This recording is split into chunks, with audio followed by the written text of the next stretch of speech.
আসসালামু আলাইকুম সুপ্রিয় দর্শক, কেমন আছেন সবাই? আজকের ভিডিওতে আমরা কথা বলবো তুরস্ক বা তুর্কির কাজ এবং স্যালারি সম্পর্কে।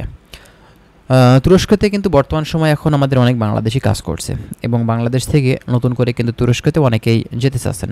তো এই দেশটিতে প্রতি মাসে কেমন টাকা ইনকাম করা যায়, আজকে আমরা স্যালারি সম্পর্কে কিছু তথ্য আপনাদেরকে দিব এবং এই দেশটিতে মূলত আসলে কী কী ধরনের কাজের সুযোগ আছে সেই সব বিষয়গুলো নিয়েও কথা বলার চেষ্টা করব। যারা তুরস্ক বা তুর্কি সম্পর্কে জানতে ইচ্ছুক আছেন অবশ্যই আমাদের চ্যানেলটি সাবস্ক্রাইব করে রাখবেন। কী বিষয় নিয়ে আপনারা জানতে চাচ্ছেন সেটা কমেন্ট করবেন এবং এই তুরস্ক থেকে ভবিষ্যতে আপনি ইউরোপে মুভ করতে পারবেন কিনা সেই বিষয় নিয়েও আমরা কথা বলার চেষ্টা করব। চলুন কথা বেশি না বাড়িয়ে আমাদের মূল ভিডিওটি আমরা স্টার্ট করি। আচ্ছা, ফার্স্ট অফ অল আপনাদেরকে বলি যে তুরস্ক দেশটা কিন্তু আসলে আপনার ইউরোপীয় দেশ না, ঠিক আছে, কিন্তু কিছুটা অংশ আছে যেটা আপনার ইউরোপের ভিতরে এবং কিছু অংশ আছে আপনার এশিয়ার ভিতরে। এটাকে এক কথাতে ইউরেশীয় দেশ বলা হয়ে থাকে। তো এই দেশটাতে বর্তমান সময়ে কিন্তু বাংলাদেশ থেকে যাওয়ার চাহিদা কিন্তু অনেক, কিন্তু দেখেন এই দেশটিতে হাতে গোনা কিছু এজেন্সি আছে যারা কাজ করে থাকে। এই দেশটির ভিসা সহজে কিন্তু খুব বেশি এজেন্সি করতে পারে না এবং বাংলাদেশ থেকে জি কোনো চুক্তি নেই এই দেশের সাথে যে বাংলাদেশ থেকে কর্মী পাঠাবে, কিন্তু বেসরকারিভাবেও বিভিন্ন এজেন্সি আছে যারা বাংলাদেশ থেকে তুরস্কতে বর্তমান সময়ে কিন্তু এখন আপনার কর্মী পাঠাচ্ছে।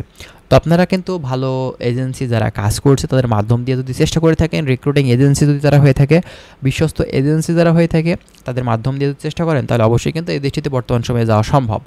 এখন কথা হচ্ছে এই তুরস্কতে মূলত আসলে স্যালারি কেমন পাওয়া যায়। অনেক এজেন্সি তো ভাই মিথ্যা প্রলোভন দেখায়, এখানে গেলে আপনি লক্ষ লক্ষ টাকা ইনকাম করতে পারবেন। ব্যাপারটা কতটুকু সত্য দেখেন, তুরস্ক এমন একটি দেশ, এখানে কিন্তু স্যালারি দেখা যায় যে আপনার $400 থেকে $500 দিয়ে থাকে একজন সাধারণ কর্মীর জন্য, যেটা বাংলাদেশি টাকাতে 50 থেকে প্রায় 60,000 টাকা প্লাস। তো আপনি যদি বাংলাদেশ থেকে এই তুরস্কতে যেতে চান এক্ষেত্রে সাধারণ কর্মী হিসেবে গেলে 50 থেকে 60,000 টাকা অনায়াসে আপনি ইনকাম করতে পারবেন। কিন্তু অনেক ইউটিউবার আছে, কিছু হলুদ সাংবাদিক আছে যারা আপনাকে ব্রেন ওয়াশ করবে যে আপনি সেখানে গেলে লক্ষ টাকা ইনকাম করতে পারবেন এই তুরস্ক থেকে। ভাই ব্যাপারটা এতটা সহজ না। তুরস্কতে কিন্তু আবার দেখা যায় যে অবৈধ কর্মীদেরও ধরপাকড় করা হয়।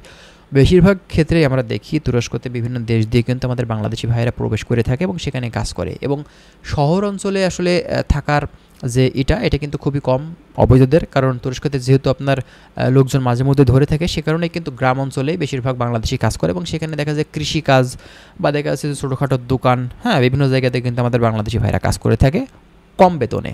হ্যাঁ, যদি আপনি মেন যে সেন্ট্রাল এরিয়া যেখানে এইসব এরিয়াতে কাজ করলে তো বুঝতে পারছেন শহরের ভিতরে এখানে আপনি স্যালারি কিছুটা হলেও বেশি পাবেন, আর গ্রাম্য এরিয়াতে যদি কাজ করে থাকেন সেক্ষেত্রে স্যালারি কিন্তু কিছুটা হলেও কম পাবেন। তবে কথা হচ্ছে যারা কাজ জানে, কাজের দক্ষতা আছে, তারা দেখা যাচ্ছে আপনার 70-80 হাজার টাকা অনায়াসে কিন্তু ইনকাম করতে পারে, কিন্তু তার মানে এটাই না যে ভাই লক্ষ লক্ষ টাকা আপনি সেখান থেকে ইনকাম করে ফেলতে পারবেন, ঠিক আছে।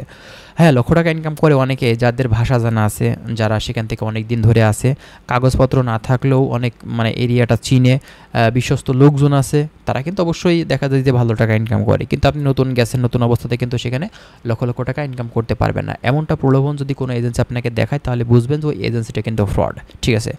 তো বর্তমানে যে এখন খুব বেশি অহরহ তুরস্কের ভিসা হচ্ছে তাও কিন্তু ব্যাপারটা তা না। আপনারা যারা যাবেন তুরস্কতে অবশ্যই ভালো মাধ্যম ধরে আপনাদের ফাইল দেওয়া লাগবে, না হলে কিন্তু আপনি প্রতারিত হতে পারেন। তুরস্কর গভর্নমেন্ট মূলত আসলে কিন্তু এখন পর্যন্ত অফিসিয়াল কোনোভাবে আপনার বলেনি যে বাংলাদেশ থেকে তারা কর্মী নিবে, যেভাবে অন্যান্য কান্ট্রির গভর্নমেন্টরা আসলে হাইলাইট করে বলে থাকে, ঠিক আছে। তো তুরস্কতে বর্তমান সময়ে কিন্তু বিভিন্ন আপনার বাংলাদেশি ভাইয়েরা বিভিন্ন সেক্টরে কাজ করছে, দেখা যাচ্ছে বিল্ডিং কনস্ট্রাকশন সেক্টর, হ্যাঁ, হোটেল রেস্টুরেন্ট, যেহেতু এটা ট্যুরিস্ট বেস কান্ট্রি এখানে কিন্তু প্রচুর পরিমাণে আপনার ট্যুরিস্ট এসে থাকে বিশ্বের বিভিন্ন দেশ থেকে। এখানে কিন্তু আপনার এই ট্যুরিস্ট পয়েন্টগুলোতে কিন্তু আপনার হোটেল রেস্টুরেন্টে, কফি শপ, হ্যাঁ, পিৎজা হাউস, এইসব জায়গাগুলোতে প্রচুর পরিমাণে কর্মীর কিন্তু চাহিদা আছে। হ্যাঁ, তো আমাদের বাংলাদেশি ভাইরা কিন্তু বিভিন্ন জায়গাতেই কাজ করছে, দেখা যাচ্ছে যে একটা কাজ করছে তার পাশাপাশি আপনার হচ্ছে অন্য আরেকটা 2-3 ঘন্টা সময় পেয়েছে, পরবর্তীতে সেই কাজ শেষ করে এখানে কিন্তু ওভার ডিউটি করছে বাইরে, ঠিক আছে। তো এই যে কাজগুলো মূলত ভাই আপনি যদি ইনকাম করার চিন্তায় থাকেন এক্ষেত্রে কিন্তু আপনাকে কাজ খুঁজতে হবে। আপনি 8 ঘন্টা অন্য কোম্পানিতে ডিউটি করছেন, পরবর্তীতে দেখা যাচ্ছে যে আপনি 3 ঘন্টা কি 4 ঘন্টা বাইরে অন্য জায়গাতে কাজ করবেন। এটা মানে ভাই বুদ্ধি করে কাজটা করতে হবে, যেহেতু বাইরে ইনকাম করার উদ্দেশ্যে সকলেই যায়, তো এভাবেই কিন্তু আসলে সবাই করে থাকে, ঠিক আছে। তো যাই হোক বন্ধুরা, আপনারা যদি যেতে চান তুরস্কে অবশ্যই বৈধভাবে যাওয়ারও সুযোগ আছে বর্তমান সময়ে, আর যদি বিভিন্ন দেশ দিয়ে যান এক্ষেত্রে অবশ্যই আপনাকে বুঝে শুনে সার্বিক দিক চিন্তা করে যেতে হবে, কারণ অবৈধভাবে একটা দেশে প্রবেশ করা কিন্তু অনেক রিস্ক একটা বিষয়, ঠিক আছে। তো যাই হোক, ভালো থাকবেন, আশা করছি বিষয়গুলো আপনারা ক্লিয়ার।